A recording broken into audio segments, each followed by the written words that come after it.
Guys আপনারা নিশ্চয়ই আজকের ভিডিও টাইটেল, থাম্বনেল এবং সর্বশেষ ভিডিওর ইন্ট্রো দেখে বুঝেই গেছেন যে আজকে আমি কিছু একটা তৈরি করতে যাচ্ছি। তো আজকে আমি তৈরি করতে যাচ্ছি আমার নিজের জন্য খুবই প্রয়োজনীয় একটা জিনিস। তো আসলে জিনিসটা কি সেটা একটু পরে বলতেছি, চলেন আগে কাজের দিকে মনোযোগ দিই। তো এখানে আপনারা নিশ্চয়ই দেখতেছেন যে আমি একটা বাঁশের ছটাকে 3 পিস করে কেটে নিয়েছি। তো এখন নিশ্চয়ই আপনার মনে প্রশ্নই জাগছে যে এত ছোট জিনিস দিয়ে আসলে কি তৈরি করতে যাচ্ছি। তো চলেন আপনাদেরকে দেখাই। তো দেখেন এবার বড় 3টি ছটার ঠিক মাঝ বরাবর ছোট 3টি ছটা কেটে ঠিক ত্রিকোণাকৃতিতে লাগিয়ে দিচ্ছিলাম। তো এতক্ষণের এই ক্ষুদ্র কাজ দেখে আপনি নিশ্চয়ই ভাবতেছেন যে এটা একটা নর্মাল জিনিস, কিন্তু না, এটা আমার জন্য অনেক দামি একটা জিনিস। তো আপনারাও দেখেন জিনিসটা ভবিষ্যতে আপনাদের কাজে লাগতেও পারে। তো চলেন এবার টুকিটাকি কথা বলতে বলতে বাকি কাজগুলো সেরে ফেলা যাক। তো এবার আমি নিয়েছি 3টি কাঠের টুকরো এবং সেগুলোকে সুন্দর করে শেষে নিচ্ছিলাম। তো চলেন এই কাজের ফাঁকে আপনাদেরকে একটা ছোট্ট গল্প বলি। তো গল্পটা হচ্ছে আমার একদম ছোটবেলার, মানে আমার বয়স যখন 4 থেকে 5 এরকম সময়ের একটা ঘটনা। তো ঘটনাটা হচ্ছে একদম ছোটবেলায় আমার আম্মু আমার একদিন 50টা টাকা দিয়ে বলতেছে দোকান থেকে একটু তেল কিনে আনার জন্য। এবার আমি বলতেছি আমার এই খাবারটা খাইতে টাকা না দিলে আমি যাব না। তো আম্মু বললো যা এখান থেকে 2 টাকা খাবি আর বাকি 48 টাকার তেল নিয়ে আসবি। তো আমিও বললাম আচ্ছা ঠিক আছে।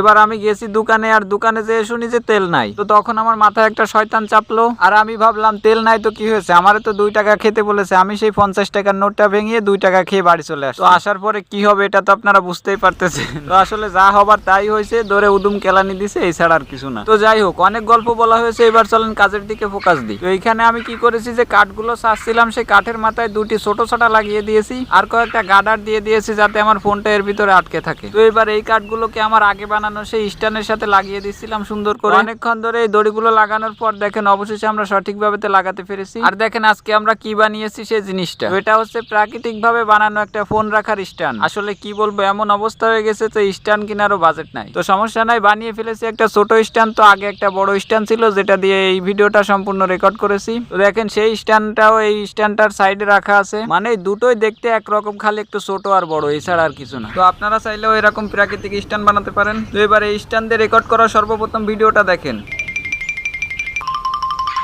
তো গাইজ এই ভিডিওটা এই পর্যন্তই শেষ করতেছি। যদি ভিডিওটা ভালো লাগে তাহলে একটা লাইক করে দিন আর চ্যানেলটাকে সাবস্ক্রাইব করতে ভুলবেন না। তো আজকের মতো টাটা, বাই বাই।